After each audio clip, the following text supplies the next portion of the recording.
Good morning, everybody. Myself, D.K. Verma from Shantiniketan Jubilee School, Motihari. Students, I am going to teach you about the remaining topics of Chapter 1, Civics 9, that is, what is democracy and why democracy. Students, in the previous classes, we have discussed about so many things about democracy, and we have got the idea that how democracy is better than non-democracy. But in this class, students, we have to basically focus on arguments against democracy. Students, whenever we talk about arguments against democracy, we talk about demerits of democracy.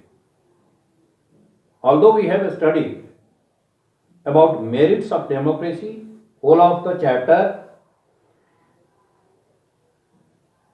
has been focused deeply on merits of democracy, but here we have also to study about demerits of democracy, means arguments against democracy.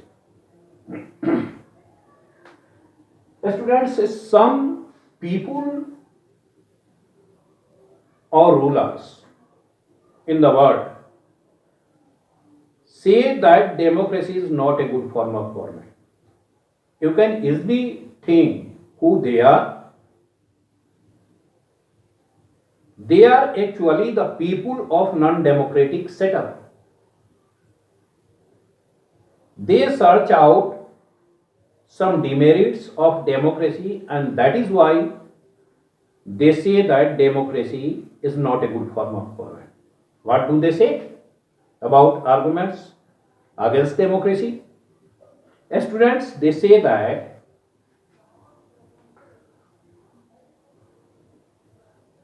in democracy, leaders keep changing, which leads to political instability. Leaders keep changing, which leads to political instability means what? If it is a democratic government made up of two or more political parties, and if their viewpoints as well as principles are different from each other,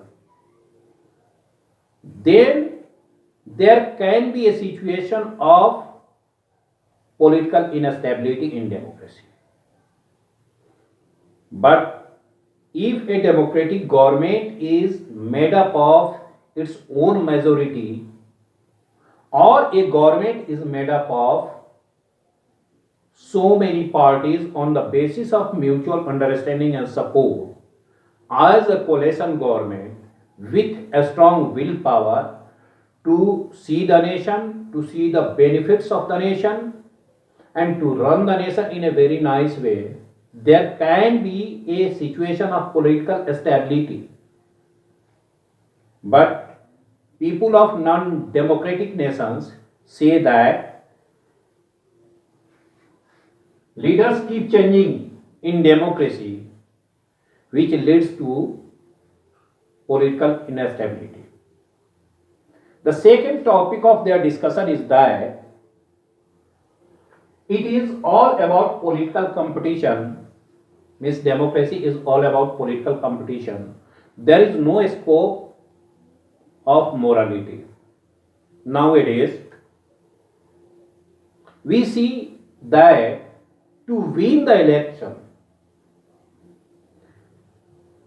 leaders contest with each other, they spend a lot of money to win the election, and they forget their promises and duties towards society and nation. So, at some places, we see that democracy nowadays is more or less based on political competition, because the ultimate objective of political parties is to win the election and form the government. So this is the second topic about the arguments against democracy. The third topic is many people have to be consulted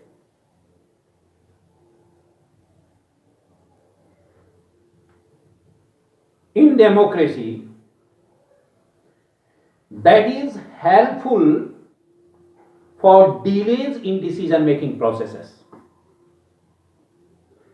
Democracy actually is a form of government, is a set of government where there is always a situation of discussion and debate. That is why many people have to be consulted in this process. So it is clear that in this process there can be delays, but this doesn't mean that to follow certain norms and regulations is a demerit of democracy, because this is a way to find out the solution after all discussion and debate. But the people of non-democratic nations say that due to this situation there are delays in the decision making. They think about it that it is a demerit of democracy. Next topic in this regard is elected leaders don't know the best interest of the people. It is a matter that we see in our life. Actually, after the election is finished and the government is formed, we often see that government as well as elected leaders forget their promises done before the people, and they don't come among the people to know about their basic needs and requirements. So students, this is bad. Actually, the government must be responsible towards public welfare in democracy, but after winning the election, they don't show their attitude and behavior like this.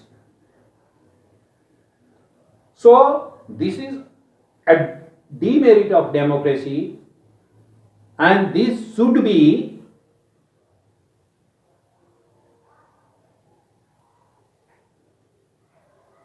regarded as a punishment. Students, just there must be a contact between people and rulers. There must be an interlinking between people and rulers all the time, so that real problems of the people could reach there, and from there the real solutions may come to the people. But generally we see that after the election is passed away, this link is cut off. That is not good in democracy. So this may be regarded as a demerit of democracy, students.